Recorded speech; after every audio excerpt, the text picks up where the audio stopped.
14장 4절부터 보겠습니다. 애굽으로 돌아가자라고 백성들이 아우성을 치는데요.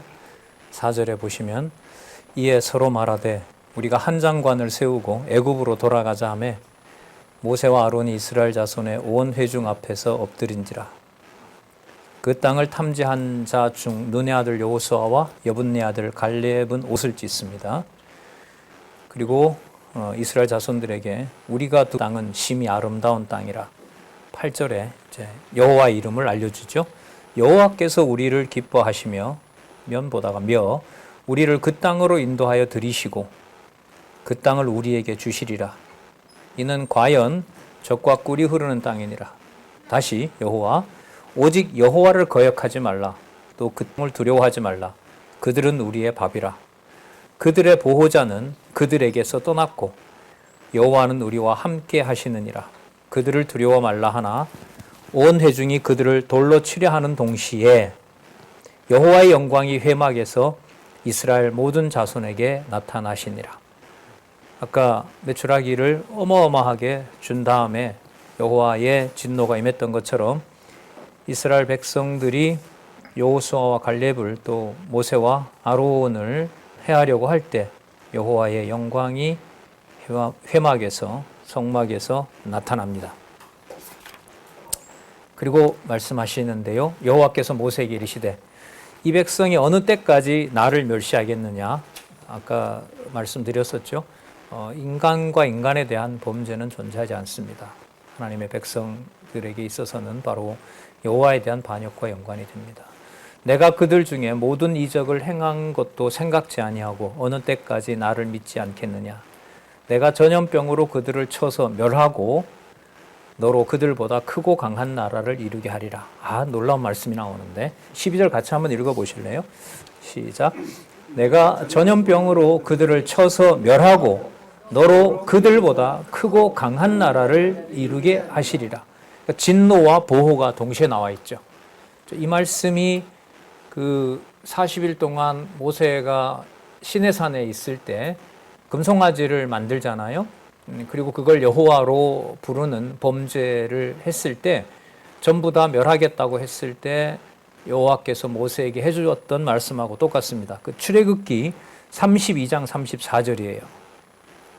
출애굽기 32장 34절 가지고 계신 교재에 있어요. 우리 한번 볼게요. 560페이지에 보시면 출애굽기 32장 34절에 보시면 자, 34절 제가 읽어볼게요. 자, 이제 가서 내가 네게 말한 곳으로 백성을 인도하라. 그 범죄한 백성들이죠.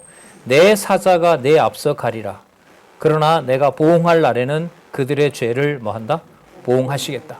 그러니까 진노하실 것은 진노하시면서 자, 아까 다시 돌아와서요. 14장 12절에 전염병으로 그들을 쳐서 멸합니다. 그리고 그들보다 크고 강한 나라를 이루게 하시겠다. 그러니까 백성을 보호해서 나라를 이루시겠다는 약속을 같이 이루어 가시는 거죠. 자, 이 구조가 이 성경 개론 구조를 여호와 계시로 보는데 매우 중요한 내용이 지금 압축이에요. 창세기 1장 28절 3대 언약도 세워주시지만 창세기 2장 17절에 먹는 날에는 뭐 한다? 죽으리라는 약속도 하시는 거예요. 그럼 그 두 가지가 충돌이 일어나잖아요. 생육 번성하겠다고 하셨는데 뭐 한다? 죽여버리겠다. 죽으리라는 것도 있으니까 이 두 가지가 어떻게 조화가 되냐는 거예요. 예. 자, 창세기 1장 28절이 목적이라면은 그걸 이루어가는 방편과 수단이 바로 창세기 2장 17절인 거죠. 지금 여기도 보시면 크고 강한 나라를 이루시는데 방법은 바로 뭐냐면 여호와 하나님이 원하는 백성과 땅과 나라를 세우도록 하기 위해서 가시적으로 봤을 때는 여호와의 언약이 사라지는 것과 같은 주권적 섭리를 하신다는 거예요. 그건 장차 그리스도가 메시아로 언약대로 이루시는 하나님의 아들로서 이 땅에 오신 그리스도이시지만 그가 십자가에 죽으시는 사건에서 여호와의 언약이 다 사라지는 것처럼 보인다는 거죠. 그리스도의 몸된 교회가 마지막 날에 천년왕국이 회복됐을 때도 그 나라를 누구 손에 맡긴다 그러죠? 사단에게 맡기잖아요. 그래서 이 지상에는 누구의 이름이 존재하지 않는 것처럼 보여요? 그렇죠. 그 상황까지 몰아가서 이 땅에 있는 어떤 것으로도 여호와의 이름을 기대할 수 있는 여지를 완전히 사라져 버리게 하는 겁니다. 우리가 계시록에서도 처음 하늘과 처음 땅을 뭐 한다? 없앤다. 우리에게는 그거밖에 없거든요. 우리가 볼 수밖에 없어요. 그런데 그것이 아닌 여호와가 원하는 크고 강한 나라가 존재한다는 거죠.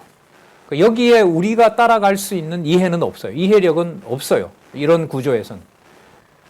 그래서 창세기 1장 28절과 창세기 2장 17절의 조화는 우리가 하는 게 아니에요. 갈급함과 간구함이 커지는 이 육의 몸의 상황에서 여호와의 이름은 그 사이에서 보존되는 거죠. 보존되게 하신다는 거예요. 다 없애고 여호와 이름만 생각나도록 하시는 과정입니다. 사람이 감당할 수가 없다고 봐요, 저는. 자, 12절 염두에 두시고요. 자, 모세가 여호와께 여짜오되 애굽인 중에서 주의 능력으로 이 백성을 인도하여 내셨거늘. 자, 이의 제기를 하면서 다시 또 약속을 간구합니다. 이들을 만약에 멸하시면 애굽 사람들이 듣고 이 땅 거민에게 고하리이다. 주 여호와께서 이 백성 중에 계심을 그들도 들었으니 곧 주 여호와께서 대면하여 보이시며 주의 구름이 그들 위에 섰으며 주께서 낮에는 구름 기둥 가운데서 밤에는 불 기둥 가운데서 그들 앞에서 행하시는 것이니이다. 이제 주께서 이 백성을 한 사람같이 죽이시면 주의 명성을 들은 열국이 말하여 이르기를. 자, 16절 한번 같이 읽어볼까요? 예. 시작. 여호와가 이 백성에게 주기로 맹세한 땅에 인도할 능이 없는 고로 광야에서 죽였다 하리이다. 계속요. 이제 구하옵나니 이미 말씀하신 대로 주의 권능을 나타내옵소서.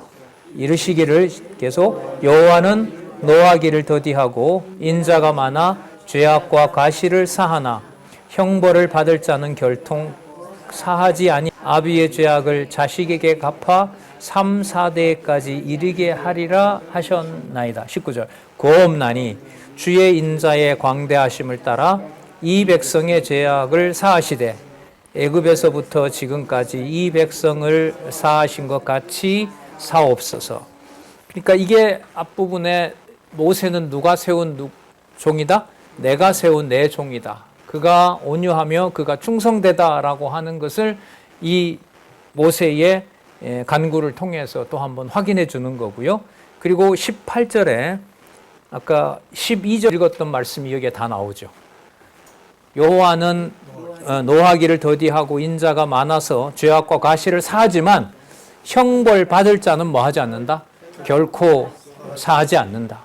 그런데 그 사하지 않는 규모가 어느 정도로 확대되냐 하면 여호와의 이름을 사라지게 하는 정도까지 몰아간다는 거예요. 그래서 여호수아와 갈렙 빼고 전부 뭐 합니까? 다 죽이잖아요. 제가 계산도 해봤다 했죠? 40년 동안. 하루에 3.5명씩 죽어야 돼요. 매일매일. 매일매일. 그래서 레위기서에 시체를 만졌을 때 부정하다라고 하는 것은요, 이스라엘 백성에게는 제일 처음으로 그 손으로 누구를? 부모를 묻고 할아버지 할머니를 묻었을 때 부정하게 되는 것으로 이루어져요. 너가 시체를 만졌거나 이랬을 때 그 시체가 전부 누구겠어요? 20세 이상 된 다 자기 조상들인 거죠. 참 신비하게 섭리를 하세요. 하물며 교회의 섭리 방법이겠습니까? 설명이 되질 않습니다.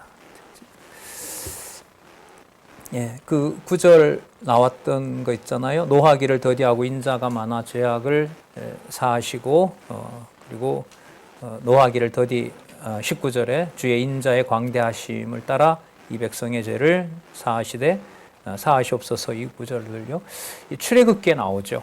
제일 처음에 나왔던 게 출애굽기 34장 6절에서부터 7절 하나 정도는 메모해 두시는 게 좋을 것 같습니다. 출애굽기 34장 6절에서부터 7절 그 기도를 다시 이 약속을 다시 하도록 하는 내용이죠.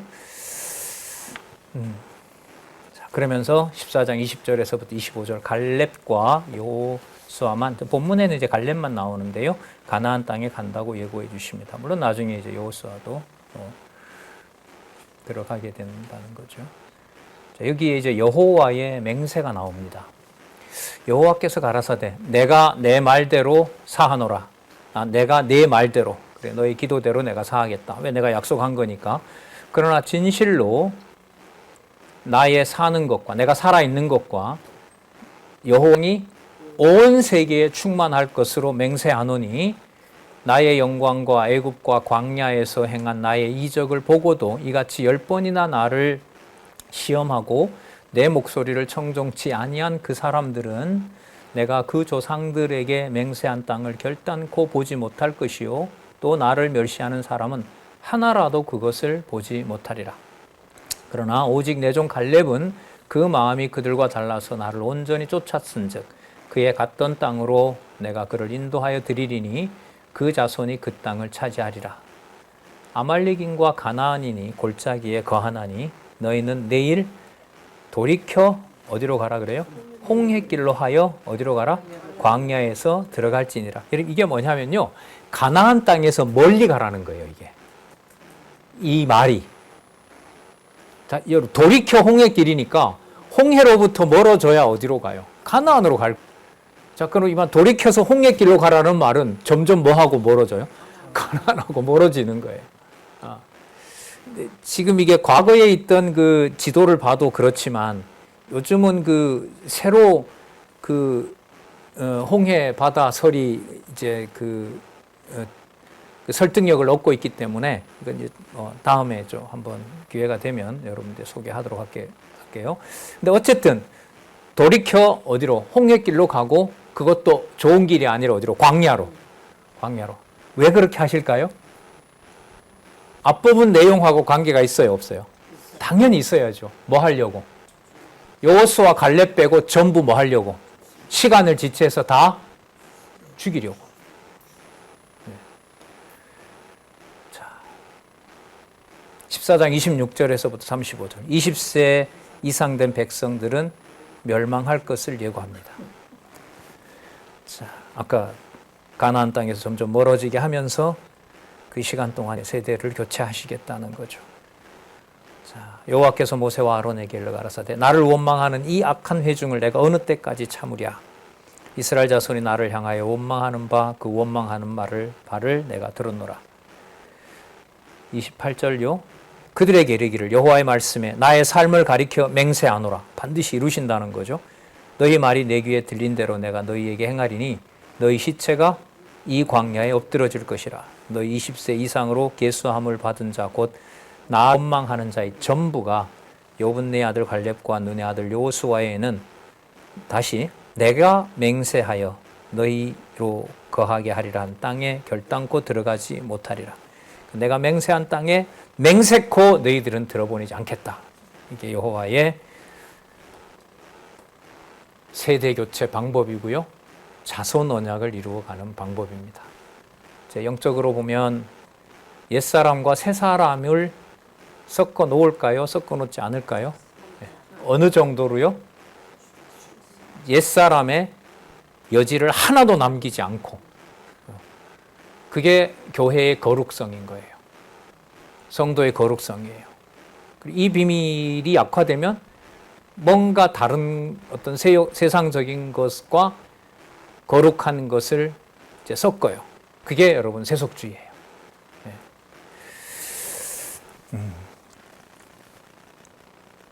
31절 오히려 너희들이 우리 애들까지 다 죽이려고 한다고 그렇게 말했는데 그 죽인다고 했던 네 아이들은 20세 이하는 오히려 살게 될 것이고 너희들은 오히려 죽게 된다. 33절 너희 자녀들은 너희의 패역한 죄를 지고 너희의 시체가 광야에서 소멸되기까지 40년을 광야에서 유리하는 자가 되리라. 자녀들은 또 유리하는 자들이 되는 거죠. 이게 세대 교체가 되는 거고요. 너희가 그 땅을 탐지한 날수 40일의 하루를 1년으로 환산하여 그 40년간 너희가 너희 죄악을 질지니 너희가 나의 싫어버림을 알리라 하셨다라. 나 여호와가 말하였거니와 모여 나를 거역하는 이 악한 온 회중에게 내가 단정코 이같이 행하리니 그들이 이 광야에서 소멸되어 거기서 뭐한다? 죽으리라. 예. 예. 그래서 이제 이 14장 36절에서부터 38절은 이게 이제 결과적으로 그렇게 다 성취됐다는 걸 기록합니다. 자, 이게 그러니까 역사서가 아닌 거예요. 이게 어떤 목적을 가지고 기록을 하고 그 사이에 사건을 넣어서 설명하고 근거로 제시하고 이러는 거예요. 모세의 보냄을 받고 땅을 탐지하고 돌아와서 그 땅을 악평하여 온 회중으로 모세를 원망케 한 사람, 곧 그 땅에 대하여 악평한 자들은 여호와 앞에서 재앙으로 죽었고 그 땅을 탐지하러 갔던 사람들 중에 오직 눈의 아들 여호수아와 여분네의 아들 갈렙은 생존하리라. 자, 이 말을 듣고 이제 놀라운 일이 또 벌어집니다. 여호와께서 전부 여호수아 갈렙 빼고 뭐 한다? 다? 예. 아직 모세 이름이 안 나왔는데 좀 무서울 수 있는데 모세가 이 얘기를 듣고 나는 가겠지 이렇게 생각 안 했을까요? 그렇죠? 모세는 나는 가겠지. 나는 가겠지. 예, 나는 가겠지. 두 사람은 그냥 내가 가는데 플러스 해준 거고 두 사람은 가고 나는 가겠지. 언감생심 아니에요. 참, 우리 기준하고 달라요. 그 구스 여자 취한 것에 대해서도 하나님의 평가가 다르듯이 모세가 나중에 그 가나안 땅 앞에 가서 막 울잖아요. 울고 여호와께 간구하잖아요. 하나님, 전능하신 하나님, 저 땅에 저도 드려주십시오. 자, 그만하면 됐으니 그 일로 다시 내게 기도하지 말라. 여호와가 딱 막아버리시죠. 자, 백성들이 이제 난리가 났습니다.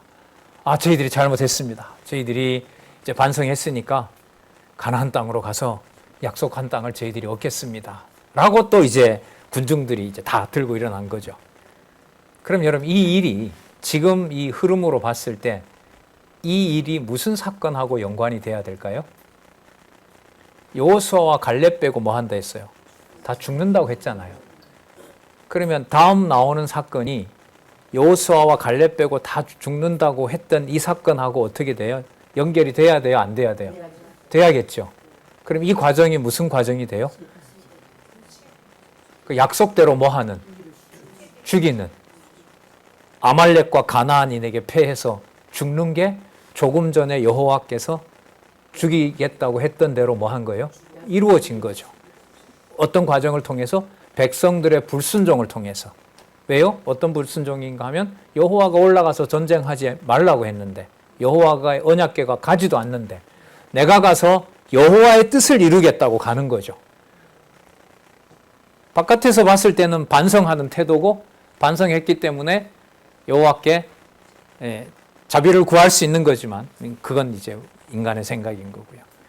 자, 이들이 아침 일찍 일어나서 이제 약속의 땅으로 가겠다고 합니다. 40절 중간에 우리가 여호와의 허락하신 곳으로 올라가리니 우리가 범죄하였음이니이다. 41절 모세가 가로되 너희가 어찌하여 이제 여호와의 명령을 범하느냐 이 일이 형통치 못하리라 이루지 못한다. 여호와께서 너희 중에 계시지 아니하니 올라가지 말라. 너희 대적 앞에서 패할까노라. 아말렉인과 가나안인이 너희 앞에 있으니 너희가 그 칼에 망하리라. 너희가 여호와를 배반하였으니 여호와께서 너희와 함께 하지 아니하리라 하나 막무가내입니다. 자, 이러한 불신앙도 여호와께서 당신이 정하신 목적을 이루기 위해서 사용을 하시는 겁니다. 그들이 그래도 산꼭대기로 올라갔고 자, 그런데 여호와의 언약궤와 모세는 진을 떠나지 아니하였더라. 그러니까 누가 함께하지 않는 거죠? 여호와가 함께하지 않죠. 왜요? 여호와의 맹세를 여호와가 이루시기 위해서. 여호와 계시와 관계된 해석이 필요합니다. 아말렉인과 산지에 거하는 가나안인이 내려와 쳐서 파하고 호르마까지 이르렀더라. 그러니까 여러분 반성이라는 것도요. 이게 지극히 누구 중심적인 얘기예요? 우리 중심적인 얘기예요. 이거 보면. 울고 불고 했던데 다시 또 울고 불고 우리가 잘못했다. 진짜 여호와의 뜻이 그것이라면 우리가 실천하겠습니다. 그 사람에게 보통 일어나는 일이라면 잘못을 뉘우쳤으니까 어떤 기회를 주고 하잖아요. 아니죠. 여호와의 언약은 사람의 그러한 것과는 타협할 수가 없는 겁니다. 그리고 대패하는데 그럼 그 다음에 대패해서 여호와께서 나타나서 다시 또 뭐 위로를 해주든가, 자 봐라 내가 맹세한 대로 너희를 죽였으니까 앞으로 나를 뭐 격려하라든가 이런 내용이 나와야 되거든요. 근데 지금 이 15장에 보면 뭐가 나오냐면 제목을 한번 볼까요? 백성의 무슨 규례? 속죄 규례. 속죄 규례. 지금 우리가 오늘 살펴본 그 메추라기 사건, 모세의 그 가족들의 반역 사건, 그 다음에 정탐에서 실패하는 사건, 그 모든 사건들을 통해서 여호와께서는 자신이 원하는 땅과 나라를 얻도록 하기 위해서 자기 백성을 자신이 원하는 대로, 자신이 기뻐하는 백성으로 만들어 간다는 걸 살펴봤잖아요. 자, 그런데 15장에 오면 백성의 속죄 규례를 알려주세요. 자, 그럼 백성에게 속죄 규례를 알려준다는 말은 이 백성을 죽이겠다는 거예요? 살리겠다는 거예요? 살리겠다는 거죠. 네. 이 흐름이 너무너무 재밌어요. 그러니까 저기 보시면, 자, 양쪽 가로 2부터 원망, 반역, 불신. 그래서 저게 논리적으로 연결이 돼요. 원망한다는 말은 원망함으로 뭐 했어요? 반역하죠. 반역한다는 것은 하나님을 믿지 않는 거죠. 하나님을 믿지 않으니까 뭐 하게 돼요? 패배했잖아요. 그러므로 이들은 망했다 이렇게 가야 되거든요. 그런데 뭐라고 나와 있어요? 백성의 속죄 규례를 알려줘요. 자, 15장 1절에 보면 여호와께서 모세에게 일러 가라사대 이스라엘 자손에게 고하여 그들에게 이르라. 너희가 내가 주어 거하게 할 땅으로 들어가서, 갑자기 이야기를 가나안에 들어가는 걸로 옮겨 놓습니다. 그럼 이 말은 이 광야 생활에서 죽이는 것이 아니라 보호하고 어디로 들여보낸다? 가나안 땅으로 보낸다. 이 연결되는 고리인 거예요. 자, 그러면 이 백성을 그대로 쓸 거냐? 그대로 쓸 수가 없어요. 이렇게 반역이 심한 백성을 그냥 둘 수는 없잖아요. 그리고 또 다 죽인다고 했잖아요. 자, 그러면 새로 태어나는 백성들을 모세의 투정대로 모세가 관리할 수는 없어요. 여호와께서 자기가 원하는 백성으로 만들어 주셔야 돼요. 그게 시내산에서 모세에게 줬던 바로 율례와 규례를 통해서 자기 백성을 거룩하게 만드는 방법이에요. 그걸 이미 알려줬잖아요. 그걸 여기서 이제 구체적으로 알려주시게 돼요. 그럼 이게 자손 언약을 누가 보호해 간다? 여호와가 보호해 가신다는 것으로 1차 시련이 기가 막히게 연결이 되는 거예요. 원망, 반역, 불신, 패배를 통해서 여호와께서는 자기 백성들에게 당신이 원하는 속성으로 기뻐하는 자로 만들어 나가신다. 그게 바로 규례를 명하심, 규례를 명하심, 규례를 명하심 이렇게 나와 있는 거예요. 자, 거기 보시면 3절에 여호와께서 화제나 번제나, 화제 다 드리는 거죠. 불로 드리는 거고 번제는 다 드리는 거고요. 서원제, 맹세하는 거, 낙헌제 중요하죠. 절기제, 소나 양으로 여호와께 향기롭게 드릴 때에는 그 예물을 드리는 자는 고운 가루 에바 10분지 1에 기름 한 흰에 4분지 1을, 그러니까 가루도 드리고 뭐도 드려요? 기름도 드리고 뭐도 양도, 양이나 수양이나 수송아지나 이런 걸 드리면서 거기에 기름도 드리고 곡식도 같이 드리는, 이게 여러분 레위기서에는 모든 제사들이 하나로 합하면서 여호와가 받으시는 무슨 제사로? 화목제로 완성된다는 거 보셨죠? 자, 지금 그게 여기에 함께 드려지는 거예요. 그래서 그 5절에 보시면 어린 양일 경우에는 전제와 포도주를 드려요. 전제는 뭐냐면 포도주로 붓는 제사거든요. 그러니까 어린 양을 드릴 때는 전제가. 그 다음에 6절에 보면 수양 나오죠. 수양은 뭐냐 하면 소제, 가루도 들어가고 기름도 들어가요. 그리고 또 수양을 소제가 아니라 전제로 드릴 때는 포도주만 쓰라는 거예요. 그래서 상세하게 알려주세요. 그 다음에 8절에 보면 번제로나 서원제나 화목제일 경우에는 숫송아지를 소제로 드리고 가루도 드리고 소제인 가루도 드리고 기름도 드려요. 그리고 전제인 포도주도 드리게 하고 이건 전부 화제로 삼으라고 얘기를 해요. 9절에 보면 소재로 고운 가루 한 에바 10분지 3에 기름 반인을 섞어 숫송아지와 함께 드리고 전제로 포도주 반 흰을 드려 여호와 앞에 향기로운 화제를 삼을지니라. 그러니까 번제, 서원제, 화목제일 경우에는 숫송아지를 통해서 나머지 모든 소제나 전제가 함께 드려지도록 해요. 전제의 의미는 그거죠. 죽음인 거죠. 그 다음에 피를 뿌릴 뿐만 아니라 그 다음에 그 소제 같은 경우에는 그 첫 열매와 관계가 있는 거잖아요. 거기에 가서 이제 소출을 해야 가능한 거기 때문에 그 모든 것을 하나로 모아서 이스라엘 백성들의 속죄 규례를 알려줍니다. 그리고 이것은 거기 들어가는 백성뿐만 아니라 함께하는 타국인에게도 동일한 법이라는 사실을 알려줍니다. 자, 넘겨보시면 15장 1절에서부터 16절 짐승으로 향기로운 화제를 드리는 규제를 명하시는데 어디를 보시냐 하면 14절 너희 중에 우거하는 타국인이나 너희 중에 대대로 있는 자가 누구든지 여호와께 향기로운 화제를 드릴 때에는 너희 하는 대로 그도 할 것이라. 그대로 해야 된다는 거죠. 회중 곧 너희나 우거하는 타국인이나 한 율례 같은 율례이니 너희의 대대로 영원한 율례가 되니라. 이제 영원하다라는 것은 어떤 시간 개념보다가 질적으로 나중에 이걸 완성하신다라는 의미로 보시면 되고요. 자, 너희의 어떠한 대로, 좀 번역이 이상한데, 너희가 한 대로 이런 말입니다. 너희가 한 대로 타국인도 여호와 앞에 그러하리라. 너희나 너희 중에 우거하는 타국인이나 모두 한 법도 한 규례입니다. 모두 같은 규례이고 또한 법이다라고 하는 것을 알려줍니다. 그 다음에 15장 17절에서부터 21절에 보면 처음 익은 곡식으로 거제는 누가 먹죠? 제사장들에게 먹을 때 거제를 쓰죠. 거제와 요제를 쓰는 거예요. 그럼 이 말은 백성들의 속죄 규례를 계속해서 제사장들로 하여금 이루어 가신다는 것과 관계 있는 거잖아요. 자, 18절 이스라엘 자손에게 고하여 이르라. 너희가 나의 인도하는 땅에 들어가거든 약속의 땅을 일러주고요. 그 땅의 양식을 먹을 때에 여호와께 거제를 드리되 너희 처음 익은 곡식가루 떡을 거제로 타작마당에 거제같이 드리라. 너희가 처음 익은 곡식가루 떡을 대대에 여호와께 거제로 드릴지니라. 자, 그 다음에 22절에서부터 26절에 보면 이건 부지 중에 행하는 실수로 범한 죄에 대해서도 속죄제를 드리는 방법을 알려줍니다. 22절에 너희가 그릇 범죄하여, 이 말은 실수하는 거죠. 부지 중에 짓는 범죄입니다. 자, 24절에 회중이 부지 중에 그릇 범죄하였거든 온 회중은 숫송아지 하나를 여호와께 향기로운 화제로 드리고 규례대로 그 소제와 전제를 드리고 수염소 하나를 속죄제로 드리고 제사들을 다 하나로 모읍니다.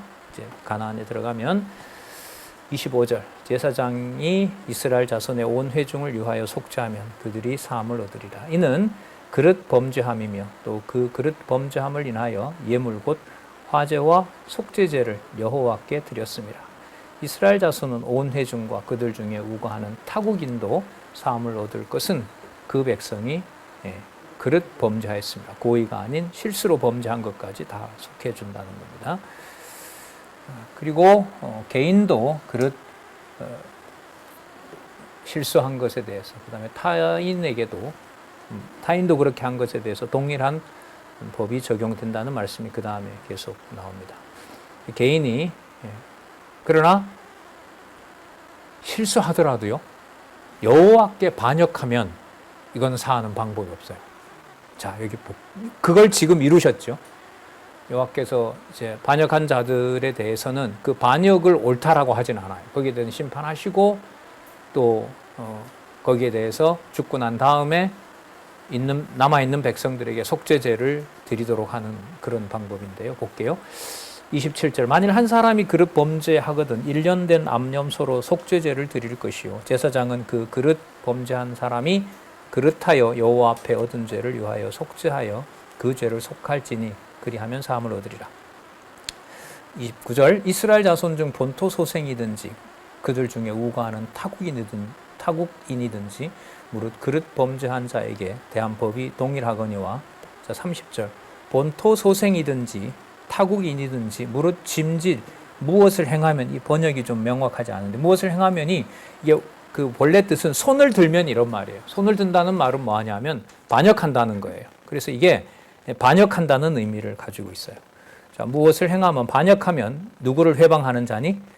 여호와를 회방하는 자니 그 백성 중에서 뭐 한다? 끊쳐질 것이요. 이건 여호와께서 맹세로 언약하신 거죠. 자, 31절. 왜 그렇게 그게 심하냐면, 그런 사람은 누구의 말씀을 멸시하고 여호와의 말씀을 명시하고 또 여호와의 명령을 뭐 하였은즉? 파괴하였은즉 그 죄악이 자기에게로 돌아가서 온전히 끊쳐지리라. 그러니까 부지 중에 잘못하는 것도 사해주지만 의도적으로 누구의 법을 거역하는 자? 이러한 여호와의 법을 거역하는 자에 대해서는 용서할 수가 없는 거예요. 반드시 끊쳐지게 된다. 그럼 가장 중요한 이 법의 목적은 뭘까요? 결국은 누구를 기억하게 하는 거예요? 여호와를 경외하고 여호와를 기억하고 약속한 땅에 가서 여호와를 기억하게 하시겠다는 바로 여호와의 약속과 관계가 되는 거죠. 자, 이럴 때 일이 하나 벌어집니다. 안식일에 어떤 사람이 나무를 합니다. 사람들이 그 사람을 발견하고 모세와 아론과 온 회중 앞으로 그를 끌고 왔어요. 34절. 어떻게 처치하든지 지시를 받지 못한 거를 일단 가두었습니다. 35절. 여호와께서 모세에게 이르시되 그 사람을 반드시 죽일지니 온 회중이 진 밖에서 돌로 그를 칠지니라. 온 회중이 곧 그를 진 밖으로 끌어내어 돌로 그를 쳐 죽여서 여호와께서 모세에게 명하신 대로 하니라. 이게 그러면 아까 뭐하고 관계되죠? 여호와의 말씀을 멸시하고, 아까 31절에 명령을 뭐 한 거예요? 파괴한 거죠. 말씀 무시, 명령 파괴 한 것에 대해서는 용서할 수 없다는 것을 안식일을 범한 자에 대해서 지금 이렇게 하는 겁니다. 이 돌 던지는 게 이게 무슨 이게 같이 사는 형제 아니에요. 동족이었는데 이게 돌 던질 때 막 기쁘게 던질까요? 예? 막 박수 치면서 던질까요? 서로 누가 잘 맞히냐 이렇게 던질까요? 그게 내 부모인데 내 친척 아니에요. 내가 알고 있는 동족이고. 그런데 또 뭐 안 할 수는 없어요? 다른 쪽으로 던지면 돼요, 안 돼요? 다른 데로 휙 던지면 안 되잖아요. 그 누구 명을 거역하는 게 돼요? 예. 진짜 하나님의 자, 거기에 담겨 있는 여호와의 진노는 여호와의 말씀 무시, 그다음 명령을 파괴한 자라는 겁니다. 그럼 이 백성들의 시련이라고 하는 것은 결국 누구의 말씀을 거룩하게 보존하는 것과 관계되냐면 여호와의 말씀을 거룩하게 보존하는 것과 관계가 됩니다. 그러니까 장차 그리스도가 말씀으로 오셨고 그 오신 그리스도가 약속하신 성령으로 기록한 하나님의 말씀의 권위는 실체적으로 지금 이 땅에서 성취되고 있는 거거든요. 그래서 말씀이 정확하게 선포되지 않더라도 못 믿어서 심판받는 거고요. 말씀이 바르게 이렇게 선포되고 말하는 자와 듣는 자에게 일어나는 바로 하나님의 심판도 그림자, 모형을 통해서 보여준 것과 비교할 수 없는 하나님의 무서운 심판이 임하고 있는 거죠. 그래서 그 말씀의 권위를 우리 살펴봤지만은 계시록 마지막 장에 거의 마지막에 그렇게 끝나죠. 더하거나 빼거나 하는 자는 생명책에서 지워버린다는 거죠. 그래서 그리스도가 재림하실 때까지 교회 시대에 말씀이 가지는 권위는 어떤 다른 것과 비교할 수 없는 절대적 권한을 가지고 있고 그 말씀에 순종하는 것은 어떤 것과도 비교할 수 없는 하나님의 살아계신 것을 증명하는 일이 됩니다. 그 사이에 감히 상상할 수도 없는 인류의 역사와 과거 2000년 동안의 교회 역사가 저는 움직였다고 보는 겁니다. 제가 한때는 교회사를 읽기가 참 불편했었어요. 숨기고 싶고 이 내용에서도 진짜 하나님이 살아계신 거 맞나는 이제 동족 상쟁이라든지 현대 사회에 일어났던 대학살이라든지 자국민을 3분의 1이나 죽인다든지 우리나라 같은 경우에도 우리 군인이 우리나라 사람들을 몇백 명을 총칼로 죽인 일이라든지 참 감당이 안 되더라고요. 이런 사건들이.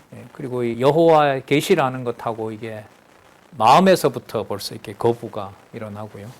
그래서 여호와 계시는 주어가 여호와께서 하시는 것이지 이게 어떤 몇 가지 정보 가지고 하는 게 아닌구나. 그게 이제 온몸으로 전달이 됩니다. 자, 15장 37절에서부터 41절에 귀한 말씀이 나와요. 지금 좀 약간 곁길로 가서 말씀드렸는데 그 내용을 그것과도 연관이 되는 말씀들이 그 다음에 나옵니다. 여호와께서 모세에게 일러 가라사대 이스라엘 자손에게 명하여 그들의 대대로 그 옷단 귀에 술을 만들고 옷단 끝에다가 그 술을 만들한 청색끈으로 그 위에 술을 더하라. 이렇게 보석 같은 거 있죠. 39절 이 술은 너희로 보고 자 여기 볼게요. 무엇을 기억하고 여호와의 모든 계명을 기억하고 준행하고 너희로 뭐하게 방종케 하는 마음의 눈과 눈의 욕심을 쫓지 않게 하려 함이라. 이생의 자랑과 안목의 정욕 들어보셨죠? 바로 이 구절이에요. 자, 야고보서에 요한 1서에 나오죠. 요한 1서 2장 16절에 나오는데 방종케 하는 자기의 마음과 눈의 욕심을 쫓지 않게 하려 함이니라. 그러니까 무엇을 항상 봄으로써 술을 봄으로써. 그럼 그 술을 보면서 거기에 어떤 영상이 지나갈까요? 오늘 아침에 돌로 죽인 내 친구. 오늘 아침에 향로불에 죽는 광경을 봤던 250명의 지도자들, 반란자들. 이런 모든 것들이 그 술과 겹치는 거죠. 자, 그럼 이 목적이 전부 죽이려는 것이냐? 그게 아니에요. 자, 40절, 41절 한번 보겠습니다. 자, 그리하면보다 왜냐하면이 나와요. 왜냐하면 너희가 나의 모든 계명을 기억하고 준행하여 너희의 하나님 앞에 거룩하도록 하기 위함이라. 하나님 앞에서 뭐 하도록? 거룩하게. 41절 보겠습니다. 자, 이로써 어떤 걸 가르쳐 주려고 하느냐 하면 41절 시작.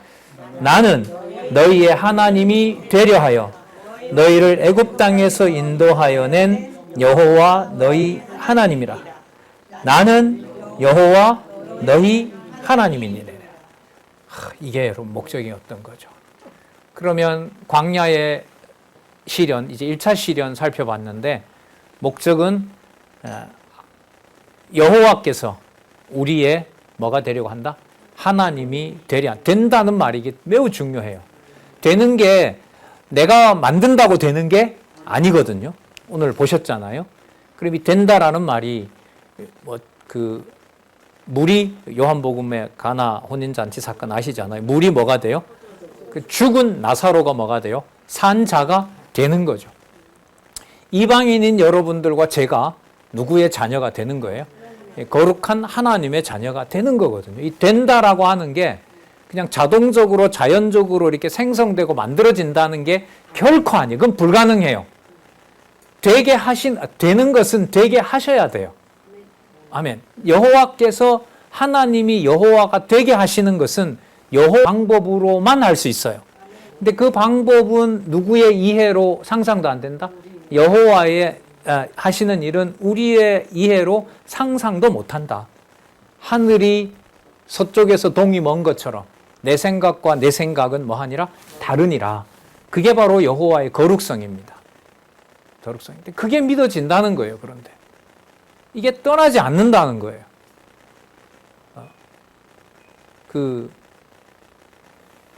가룟 유다처럼 그렇게 그냥 조금 전까지 같이 한 손으로 빵을 나누다가도 버려지지 않고 계속 여호와의 이름이 남는다는 거죠.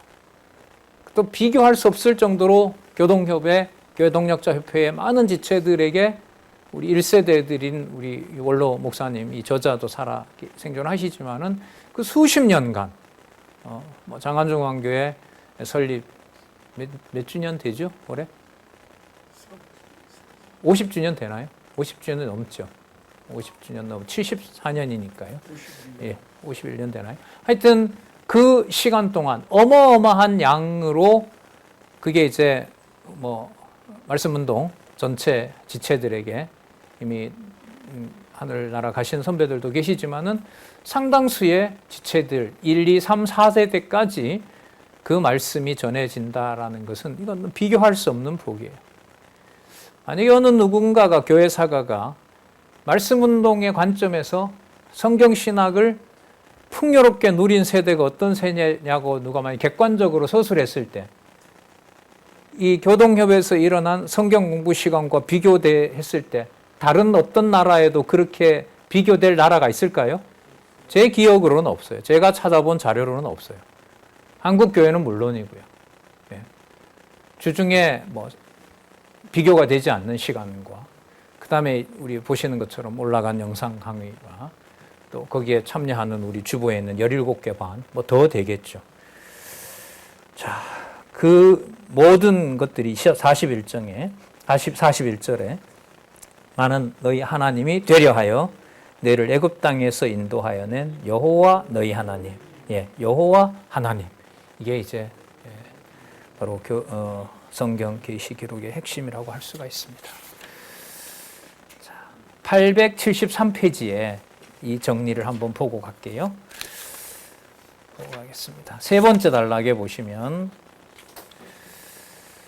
이상에서 두 번째 단락입니다. 873에 이상에서 살펴본 이스라엘 백성에 대한 속죄 규례는 모두가 결국 여호와께서 이스라엘 백성으로 하여금 자기들을 애굽의 무거운 짐 밑에서 인도하여 내신 여호와 하나님을 잊어버리지 않고 기억하게 하셔서 그를 경외하며 섬기게 하시는 방편이 된다.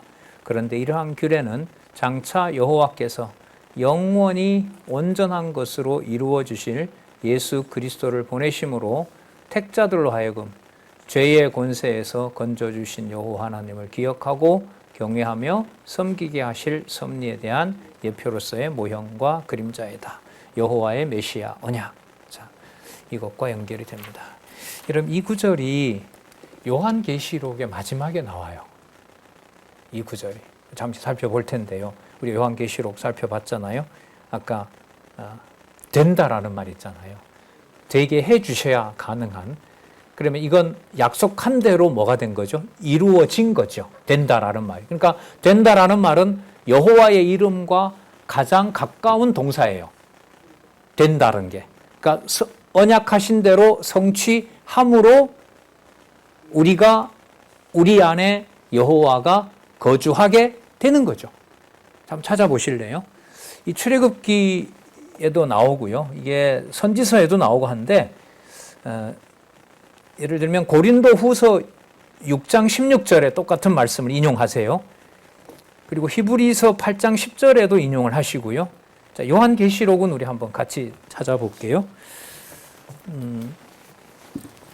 요한계시록 21장 3절이에요. 이게 성경 계시 기록의 목적과 연관이 되기 때문에 요한계시록 21장 3절을 같이 한번 읽어볼까요? 가지고 계신 분은 요한계시록 21장 3절 읽어보겠습니다. 시작.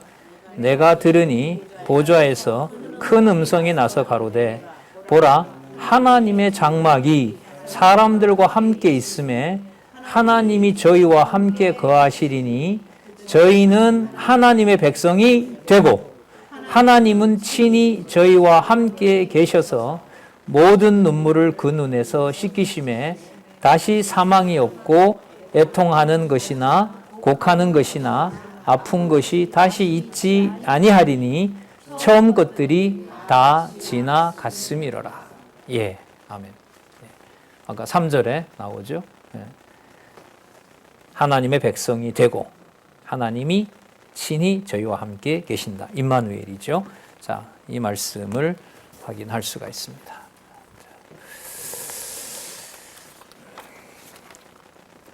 이 정도 교훈을 하셨으면 이제 딱 가나안에 딱 보내면 좋잖아요. 근데 아직 다 죽었어요? 안 죽었어요? 안 죽었다는 말은 누구의 이름에 담겨 있는 사역이 남아 있다는 거예요. 여호와의 이름에 담겨 있는 의미를 더 보여줘야 된다는 거죠.